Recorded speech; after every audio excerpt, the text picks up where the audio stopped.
Welcome to the Texas Association for College Admission Counseling Virtual College Fair. We're so excited to have you participating in this event. We have some fantastic schools here for you today.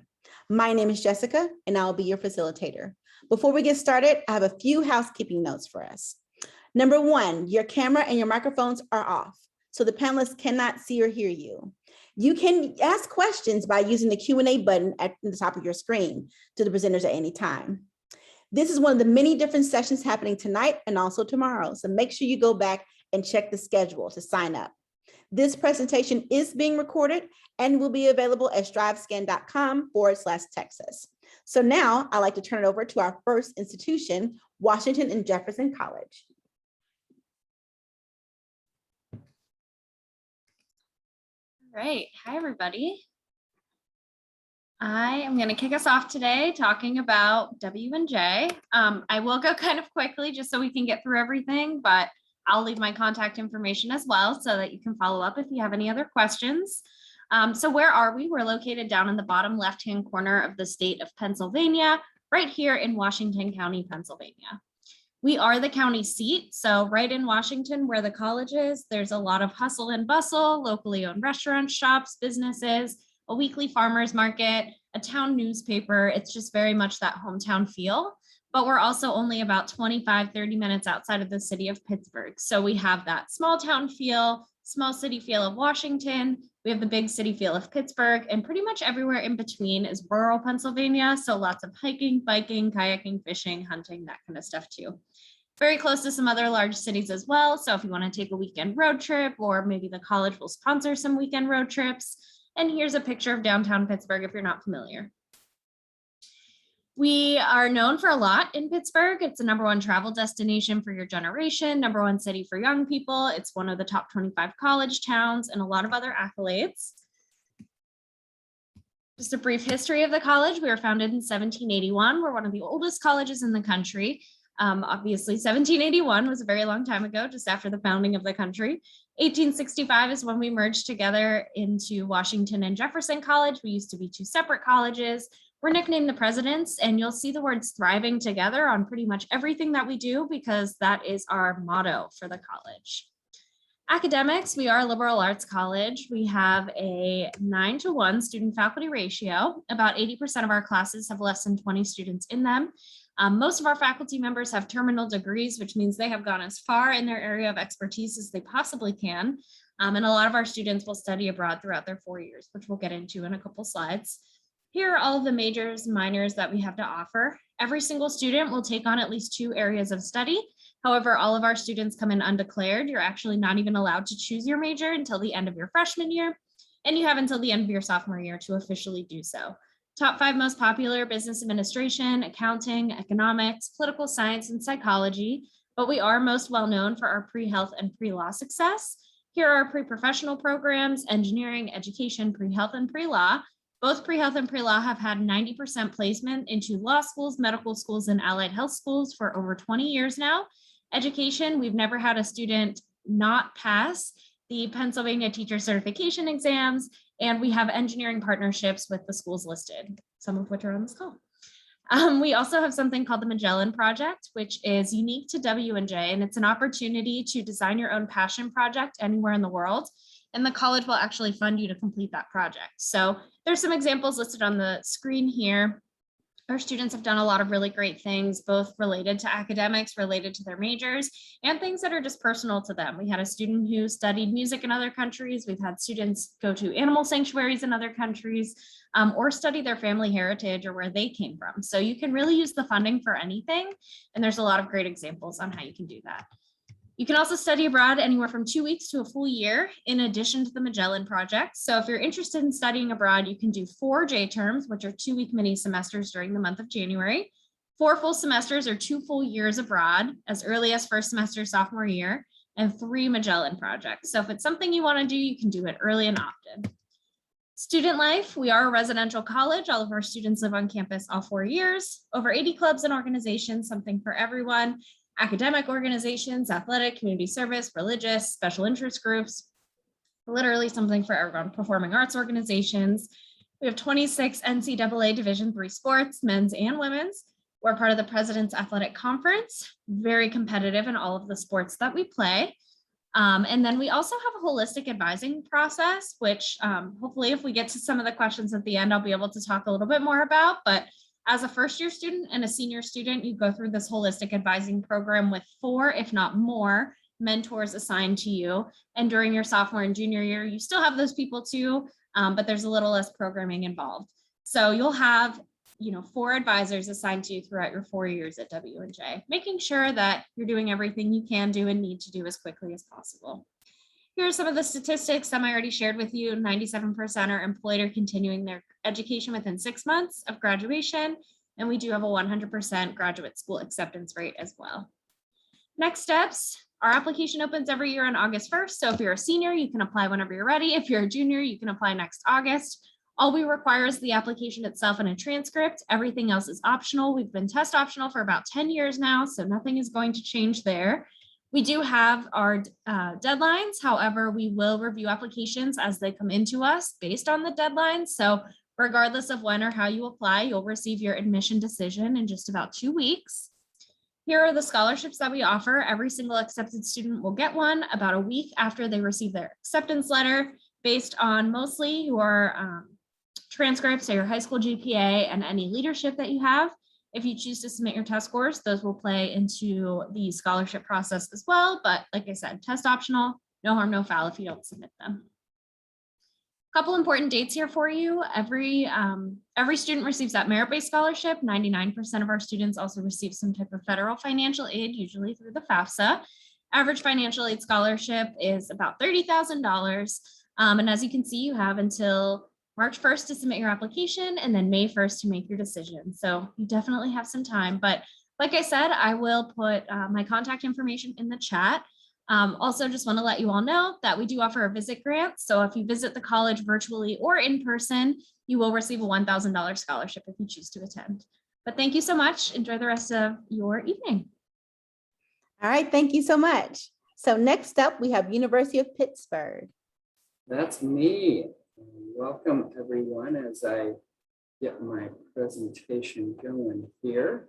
My name is Tom Becker with the University of Pittsburgh. Let's make sure if I could have a thumbs up from my moderator that this thing came well. I usually have technical problems. Tom Becker, University of Pittsburgh. I actually live in the Dallas area. I'm a regional representative. I have 2 students, 2 of my children currently at Pitt. University of Pittsburgh is an urban campus. You can see the Cathedral of Learning there. It is the tallest building of higher education in the Western Hemisphere. It does look like Hogwarts in the middle. You have Jonas Salk pictured there, the scientist. Secretary Blinken was on campus 2 weeks ago at our vaccination center. We are at the forefront of discovery, and it's something that you really, students attracted to Pitt are really wanting that research opportunity. A lot of people don't realize that we are a system, and there are 4 campuses of the University of Pittsburgh. And so when you apply for admissions, you'll actually check which ones you're most interested in, 1 through 4. You'll identify those. But most of you are here to talk about the main campus, the one in Pittsburgh. And so the city of Pittsburgh is a really cool, really interesting city. It's made up of 89 unique and different neighborhoods. Our students really do call the city their campus. And while as a Texan, you usually jump in your car and drive everywhere, that's not the experience that our students want. They want a Northeast feel. They want to show their Pitt ID and come and go as much as they want on public transportation. They don't have to want to worry about a car. And so my children love being in the Oakland neighborhood. It's the education sort of medical hub of the city of Pittsburgh, where we have 2 other universities on each side of us, but they're surrounded by the city, and they're out in Lawrenceville and the Shady Side and the North Side all the time, interacting with people, going to the museums, the professional sports games, the Pitt, ACC athletics. A little bit more about Pitt. Basically 30,000 students at the university, 18 to 19,000 undergraduates. 45% of them are coming from outside the state of Pennsylvania, majoring in over 100 different degree programs. We are very high ranked. We continue to be the #1 ranked public institution in the Northeast. So that's pretty neat. When a student applies, they're going to apply to one of our 6 direct entry schools. Even if you know your major, though, please realize that we're going to push back on you a little bit. And we're going to say, what else? What else? 95% of our arts and sciences students are graduating with more than a major, a minor certificate, double major. 30% of them are triple majoring or double majoring. Our newest school, the School of Public Health, while we are a big institution, they want an entering class of 50 students. Nursing is 200, computing is 200, engineering about 600, business 320. Sizes in which you're going to get to know your faculty members, whether you like it or not. It's just who you are. So if you know what you want to do, we're going to support you, but also know you're going to explore a little bit. Pitt Honors, always have to hit Pitt Honors. It's at the top of the Cathedral of Lying, one of the best views of the city you can find. Much more inclusive than it is exclusive. And please learn more about it. I don't have time to go into it as much as I would like, but please look more into the Pitt Honors program. Should you be offered admissions to Pitt on your application, you can select whether you want to be considered for a guaranteed admissions program to graduate school. So if you come to Pitt, do your 4 years, you're automatically admitted into medical school or physical therapy school or our law school. Pretty outstanding. But again, it's admitted to Pitt first and then looking forward to a graduate guarantee. 700 clubs and organizations. Our students are active on campus. Something that our students, they want to impact the world around them. And we give them a sandbox in which to play. And so studying abroad, open up a map of the world, throw a dart. If it does not hit water, we will probably get you there. We teach 30 different languages at Pitt. It is an amazing experience. We guarantee every student at Pitt an undergraduate internship if they're interested in that. So pretty amazing. Our application process, with my last minute or two, we have 3 application platforms. Our application will open up August 1 again, just like W&J.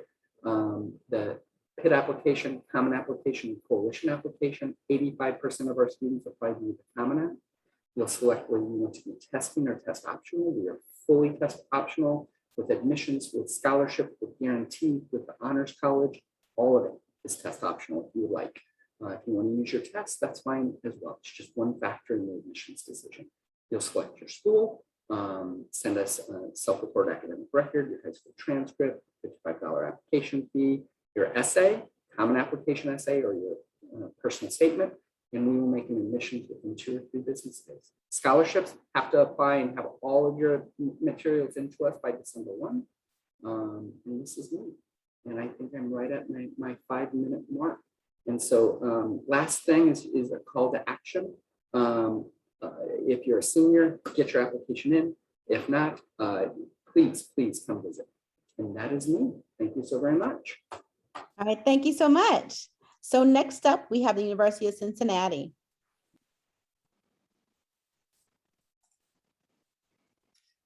Okay, hopefully you can see that and hear me.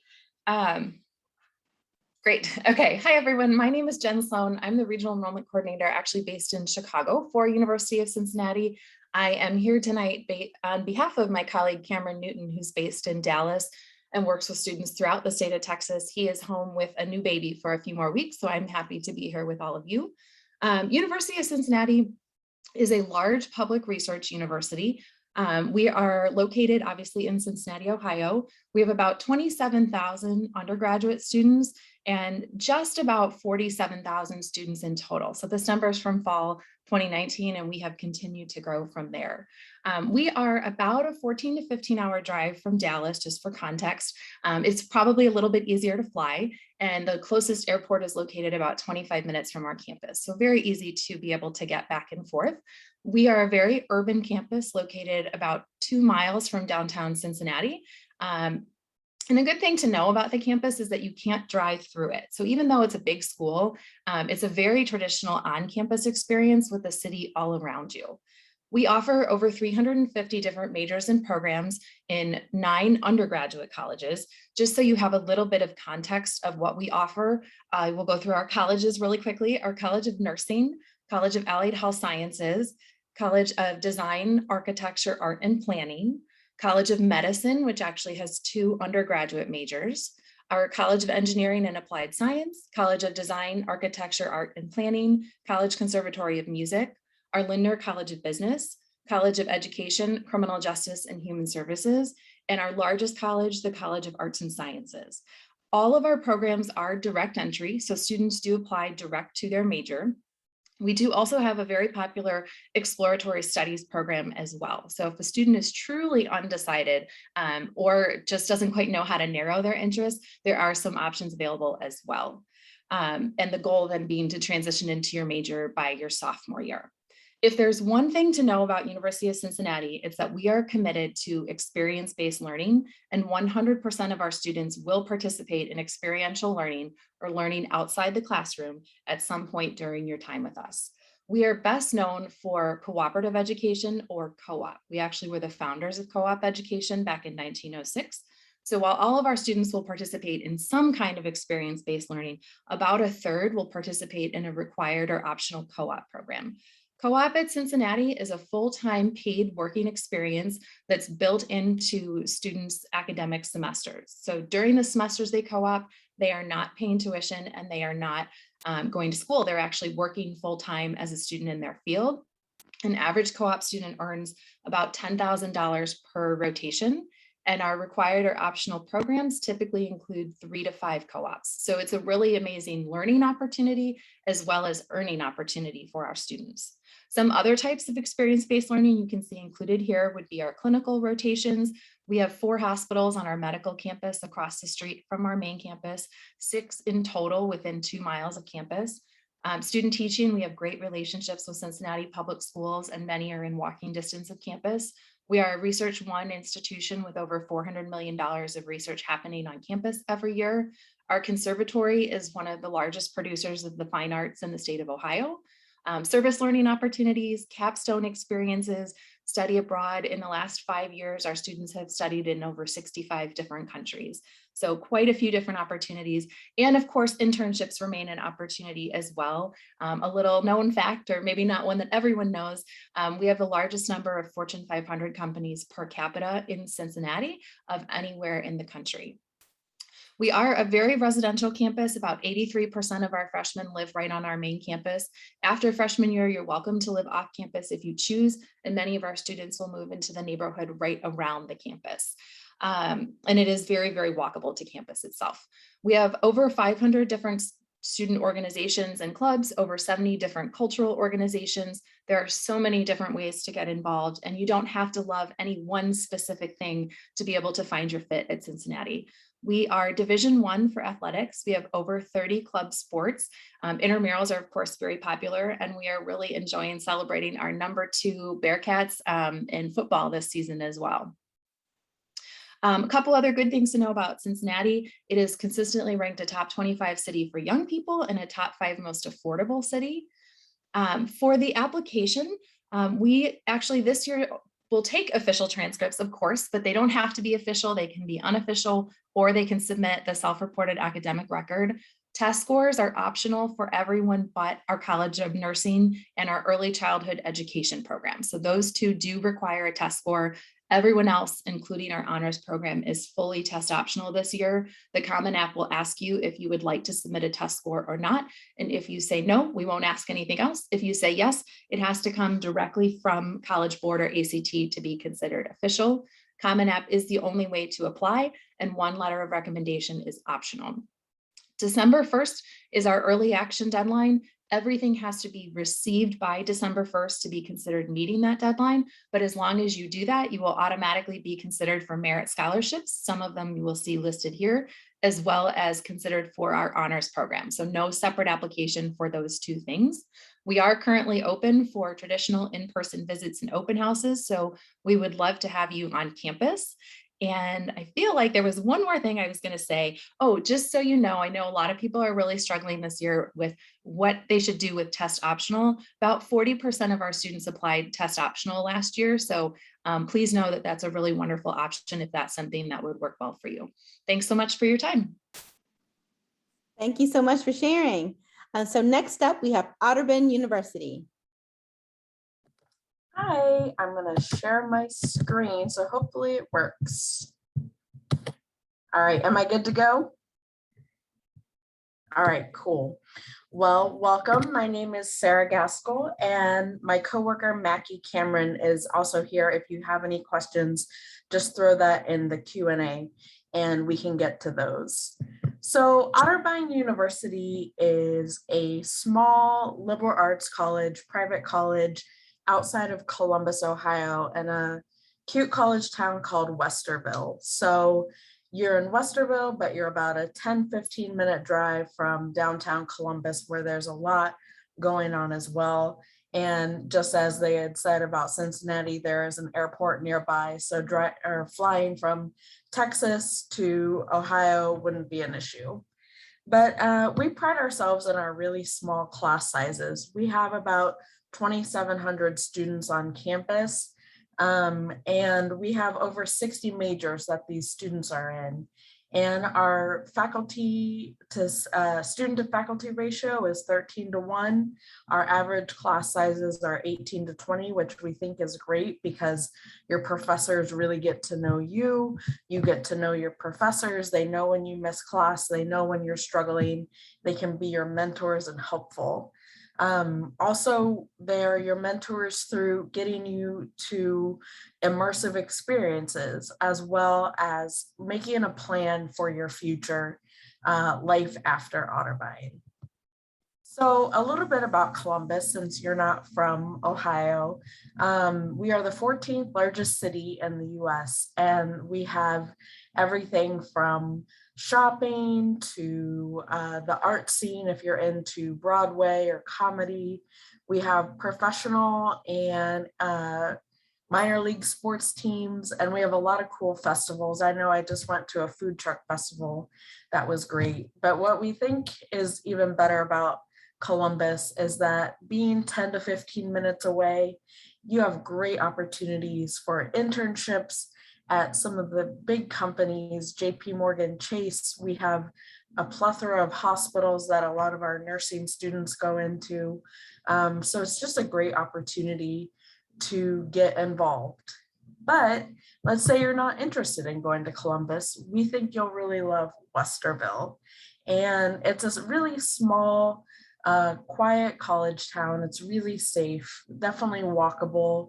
Our students really like to go up there for the restaurants, the coffee shops. As you can see in the bottom left corner, there's a long line of students lined up for a donut shop where you can get a donut and a carton of milk for $1.50, which you don't really see that much anymore.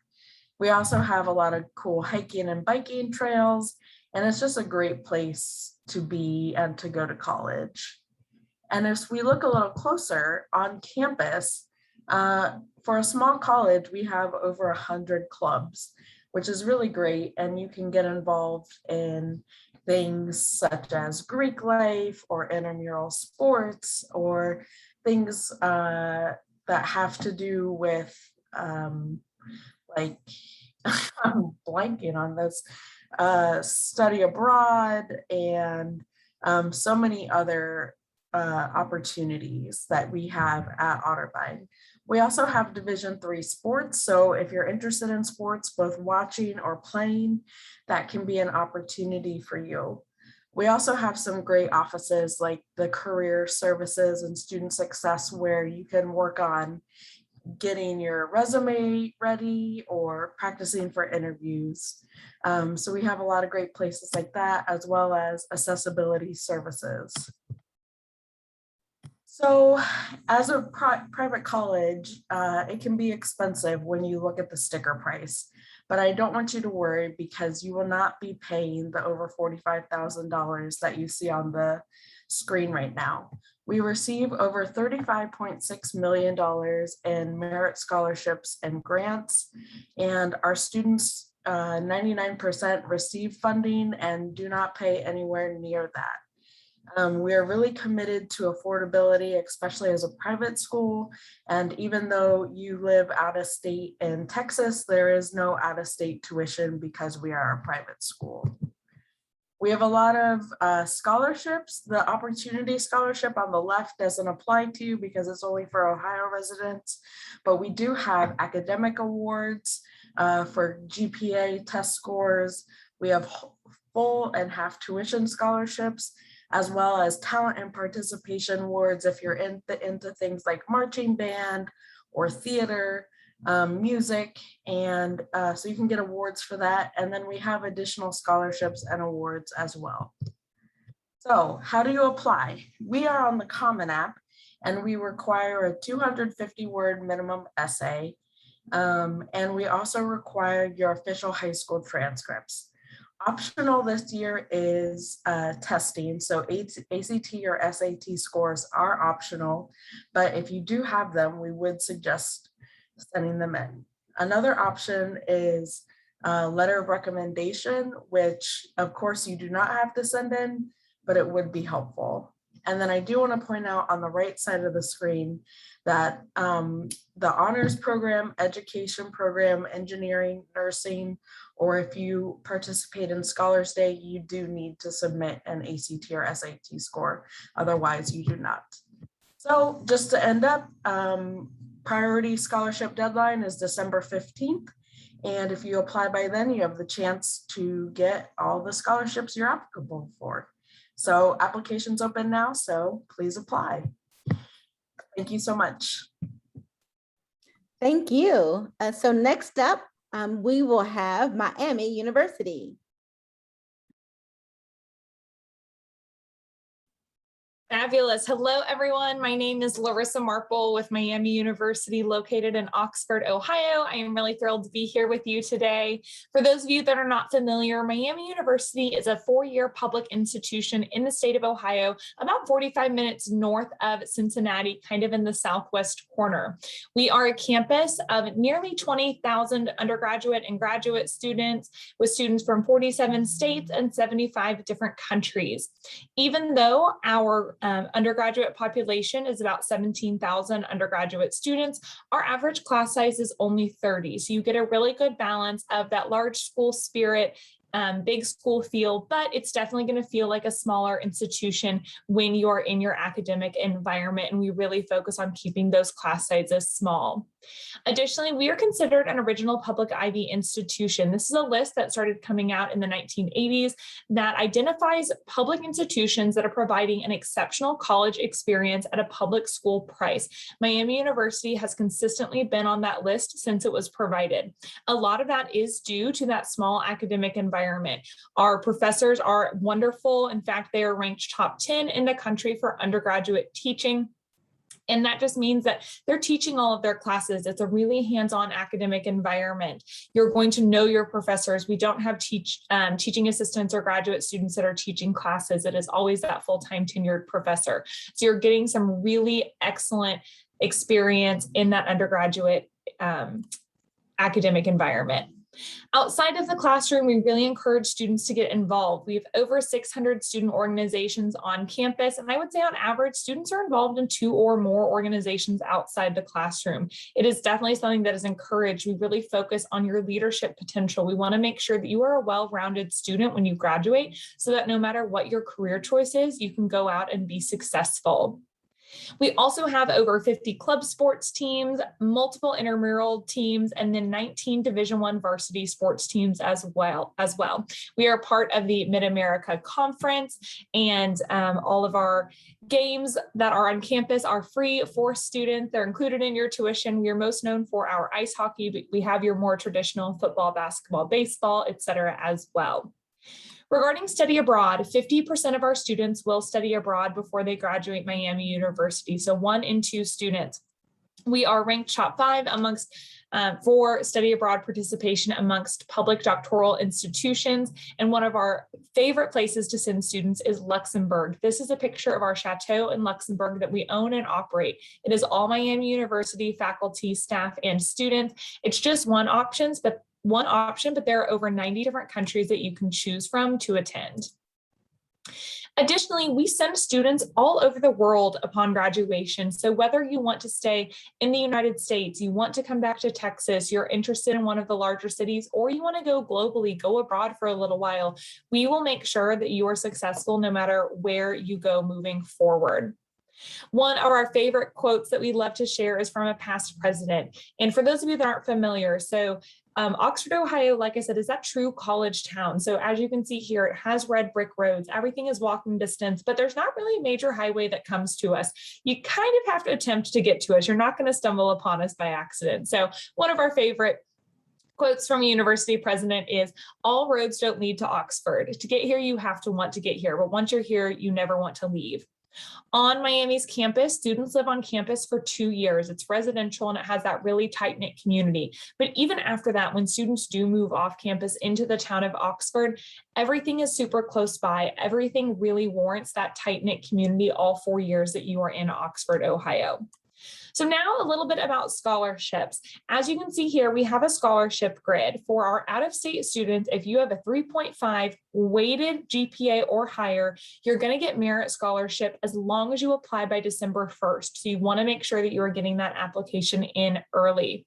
That scholarship money can be just a few $1,000s up to almost full tuition. It's not on this slide, but out-of-state tuition is about $37,000 with housing and fees estimated around $15,000. So that all-in price, sticker price, is about $52,000. But 80% of students at Miami University are receiving some form of financial assistance, and our average out-of-state scholarship for those that receive it is about $16,000 per year. So definitely just some things to keep in mind. And we are on the Common App. We don't have any application, or we don't have any supplements for our application, and we're test optional this year. So as far as applications go, it is relatively straightforward. Our first deadline is coming up for early decision and early action 1, which is November 1st. Binding is that early decision, non-binding is early action, but for both of those, you know exactly when you're getting your decision. So for early action 1, if you submit your application by November 1st, you will get a decision on December 15th, which is super nice. For early action 2, which is our priority deadline for scholarships, you'll receive a decision on February 1st. So definitely keep those dates in mind, and I would encourage you to apply by that December 1st deadline. So I would love to share more information with you, but I'm going to pass it along to our last college here in just a moment. I will share my contact information in the chat, and I really hope you learned a little bit more about Miami University. All right, thank you so much. So next up, we have Dickinson College.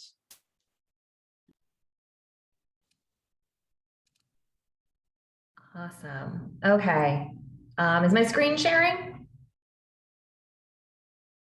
Thank you. Always need that verification. Awesome, wonderful. So my name is Rebecca Chernia. I'm an Associate Director of Admissions at Dickinson, and I am the Regional Representative for Texas. So I'm really excited to be chatting with you all today about the school.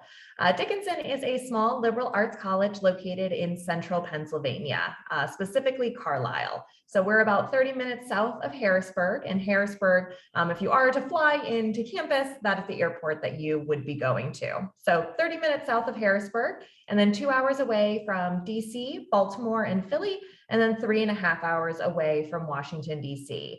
So it creates this really awesome triangulation of East Coast metro areas where we are close enough for our students to take advantage of the resources and opportunities in those cities, but still removed from the hustle and bustle. Carlisle itself is a small but vibrant town. It's home to about 20,000 people. The very dated reference that I always make is that I think Carlisle looks an awful lot like Stars Hollow from the show Gilmore Girls. So if you have seen that, you know what I'm talking about, and I appreciate appreciate that. Dickinson itself is located right in the heart of the historic downtown. So we have this beautiful, defined, collegiate feeling campus, lovely old limestone buildings, mature trees, red Adirondack chairs scattered throughout the academic quad. It really does feel like a college campus, but then you step right off. You have 50 different locally owned shops and restaurants, the independent movie theater, the town square, which hosts the farmers market on Wednesdays. So there's really plenty of things happening both on and off campus. And our students do spend a lot of time in Carlisle. I think the #1 off-campus study spot is actually a creperie. So if you want to study and eat crepes, Helena's is the place for you. I also like to touch a little bit on the history of the college. It's very interesting history, but it's also very relevant to where we are today as an institution. So like some other schools on this call, we are also a very old school.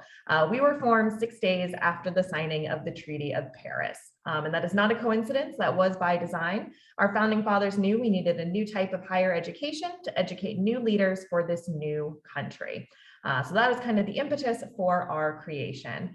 Our founder is Dr. Benjamin Rush, and he was a pretty progressive person for his time. A lot of the things that he believed about higher education and the purpose that it serves in society, we very much hold on to today.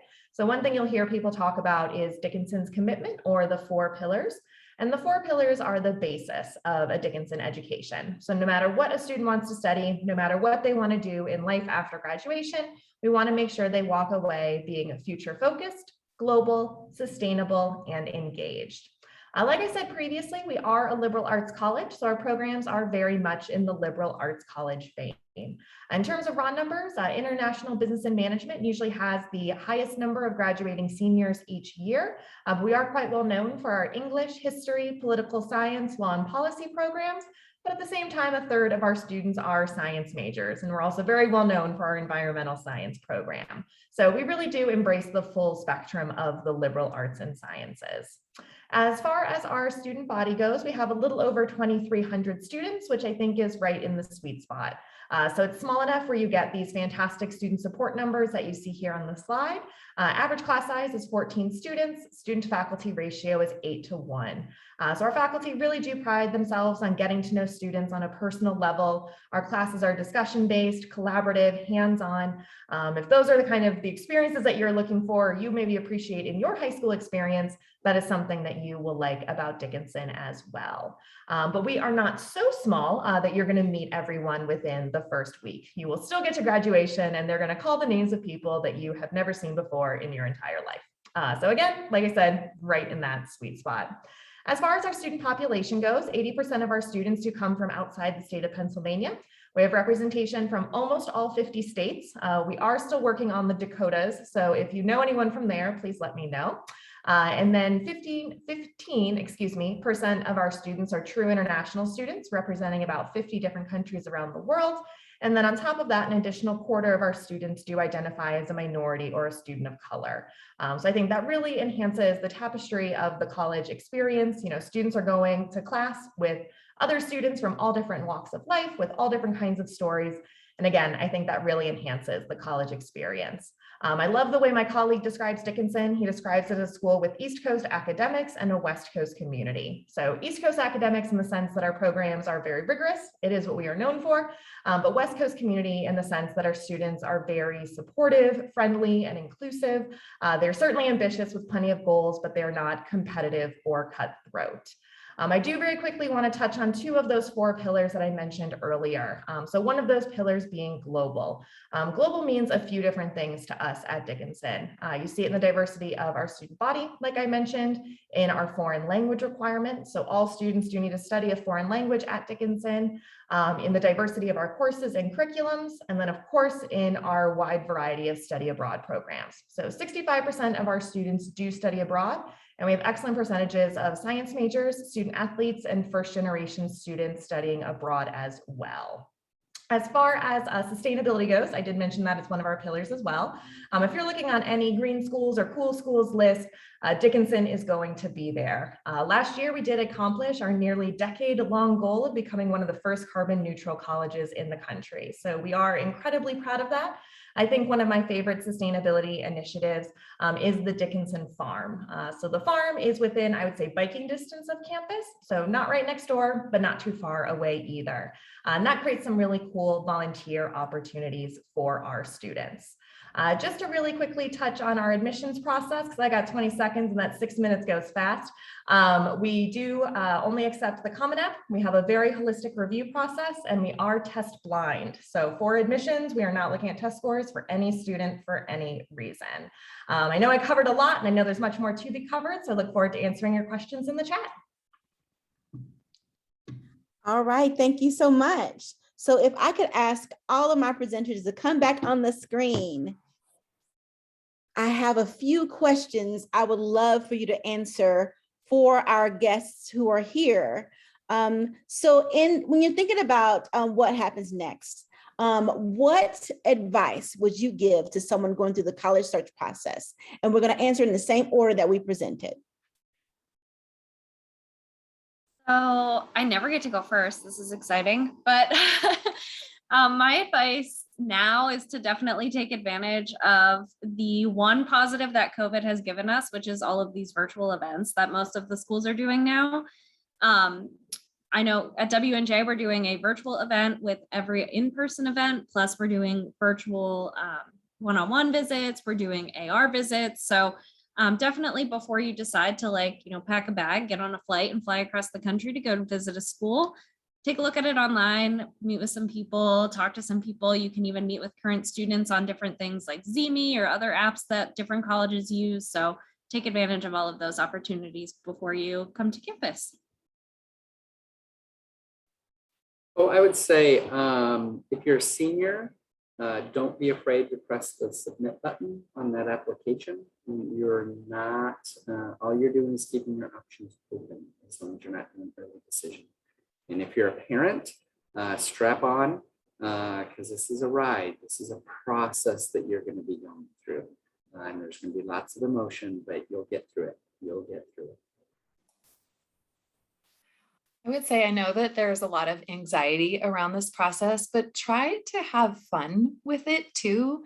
This is an exciting time, and it's an exciting time to get to explore. You have so many good choices. And I think that's important to remember, that this is not a question of what's going to be a good or bad choice. It's what's going to be a good fit for you out of a lot of great choices. You all already stole all my ideas. So I guess I would just say a little combination of really get to know the schools that you're interested in, narrow it down to a couple that you could really see yourself at, and reach out to those schools, the admission office, see if you can talk to students, go to the fairs. But then also, there are so many good schools. You're not going to find a good or bad school. You're going to find one that fits for you. So just look until you find the right fit. I would echo what everyone else has said, but also add, definitely look out of your comfort zone. I think there is a lot of anxiety around this process, and it's really easy to say like, oh, well, I would never go to the Midwest. But why not? Have you ever been to the Midwest? Do you know what it's like? And I'm talking to myself as a 17 or 18-year-old, because I would have said some things like, oh, I would never go to the North. I don't like the cold. Well, I never lived in the cold. I didn't actually know that. Turns out I kind of like living somewhere where it's cold. So definitely expand your horizons. Don't ride somewhere off just because of the location or the size or some weird preconceived notion you have about it. Definitely explore options. And even if no one else from where you're going or no one else you know is applying to those places, it still could be the perfect fit for you. Yeah, definitely all great advice. The dangers of being the school that has to go last. So yeah, love everything that everyone else has said. I guess I will go slightly super specific, and I always encourage students to take notes after any campus tour virtual session, just kind of those quick, immediate impressions that you have about a place. You're going to be doing so much research, and honestly, it will start to blur together after a while. So having those notes to go back to and reference will definitely be very, very helpful. All right, so one final question for the evening for everyone to answer. What is one thing you want people to remember about your institution? Just one. I mentioned this during my presentation, but definitely the support that we have in place for all of our students all 4 years. There is a white substance that falls from the sky in the Northeast called snow. And billions of people survive it every year. But honestly, the city of Pittsburgh is an amazing, amazing city. It has all the amenities of a DC and New York, a Philly. And so, but we don't have a population density. So you can get the internship, you can work for the professional sports teams, the Carnegie Art Museum, get to the theater district. It's pretty amazing. Don't take my word for it. Visit. I would say University of Cincinnati's commitment to experience-based learning, especially through co-op. Those are really, really unique opportunities. For Otterbein, I would say inclusivity through our community is really huge for being such a small campus. For Miami University, I would say you're going to get an extremely individualized, well-rounded experience inside and outside the classroom. You are passionate about sustainability and interested in growing as a global citizen, you should certainly be looking at Dickinson. All right, thank you so much, panelists. You did an amazing job. I hope you were taking notes. They dropped some great nuggets of wisdom in this time. So thank you so much for coming. After you close your box, your Zoom link, your box, you'll actually get a 5-question survey. Please answer that survey. Let us know your feedback. Also, remember, there are more sessions happening tomorrow and actually in the next half hour. So make sure you sign up for more sessions on the website. This session has been recorded, and this one and other sessions will be available at strivescan.com/Texas. All right, thank you so much. Bye.